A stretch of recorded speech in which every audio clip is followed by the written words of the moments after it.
حضرت سیدنا عمر فاروق اعظم رضی اللہ تعالیٰ عنہ نے صحابی مصطفیٰ حضرت سیدنا ساریہ صلی اللہ تعالیٰ علیہ وآلہ وسلم رضی اللہ تعالیٰ عنہ کو ایک لشکر کا سپہ سالار بنا کر سرزمین نہاوند میں جہاد کے لیے روانہ فرمایا۔ وزیر رسول انور حضرت سیدنا عمر رضی اللہ تعالیٰ عنہ نے مسجد نبوی شریف علی صاحبہ الصلاۃ والسلام کے منبر اطہر پر خطبہ پڑھتے ہوئے اچانک یہ ارشاد فرمایا، یا ساریۃ الجبل،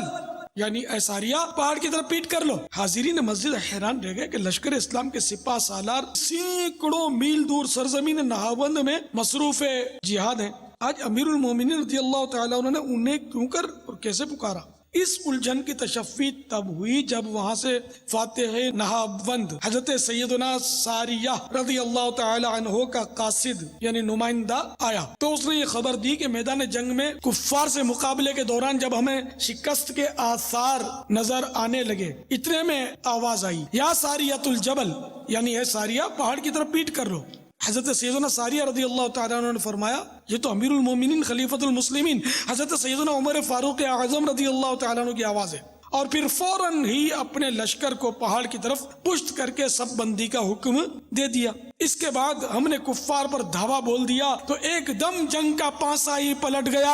اور تھوڑی دیر میں اسلامی لشکر نے کفار کی فوجوں کو روند ڈالا اور عساکر اسلامیہ یعنی اسلامی فوجوں کی قاہرانہ حملوں کی تاب نہ لا کر کفار کا لشکر میدان جنگ چھوڑ کر بھاگ نکلا اور افواج اسلام نے فتح مبین کا پرچم لہرا دیا۔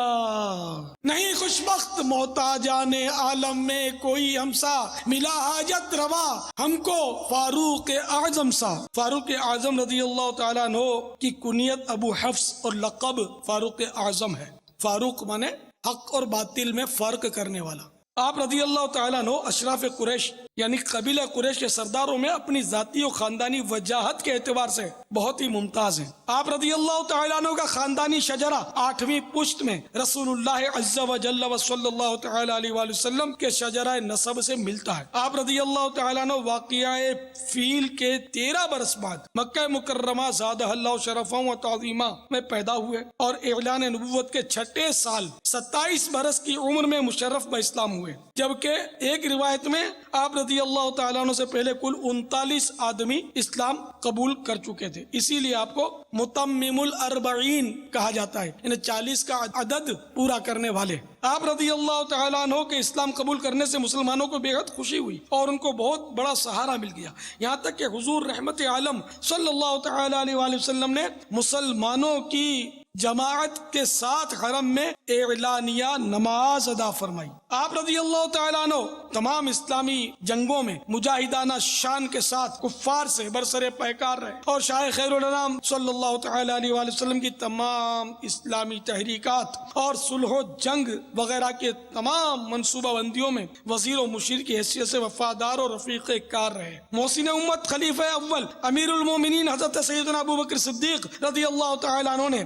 اپنے بعد آپ رضی اللہ تعالیٰ عنہ کو خلیفہ منتخب فرمایا اور 10 برس 6 ماہ 4 دن آپ رضی اللہ تعالیٰ عنہ نے تخت خلافت پر رونق افروز رہ کر جانشینی مصطفیٰ صلی اللہ تعالیٰ علیہ وآلہ وسلم کی تمام تر ذمہ داریوں کو بطریق احسن انجام دیا۔ ذوالحجۃ الحرام 23 سن ہجری بروز بدھ نماز فجر میں ایک بدبخت ابو لولو فیروز نامی مجوسی کافر نے آپ رضی اللہ تعالیٰ عنہ کے شکم پر یعنی پیٹ مبارک پر خنجر سے وار کیا اور آپ رضی اللہ تعالیٰ عنہ زخموں کی تاب نہ لاتے ہوئے تیسرے دن شرف شہادت سے سرفراز ہو گئے۔ بوقت وفات آپ رضی اللہ تعالیٰ عنہ کی عمر شریف 63 برس تھی۔ حضرت سیدنا صہیب رضی اللہ تعالیٰ عنہ نے آپ رضی اللہ تعالیٰ عنہ کی نماز جنازہ پڑھائی اور گوہر نایاب فیضان نبوت سے فیضیاب حضرت سیدنا عمر بن خطاب رضی اللہ تعالیٰ عنہ روضہ مبارکہ کے اندر حضرت سیدنا صدیق اکبر رضی اللہ تعالیٰ عنہ کے پہلو منور میں مدفون ہوئے،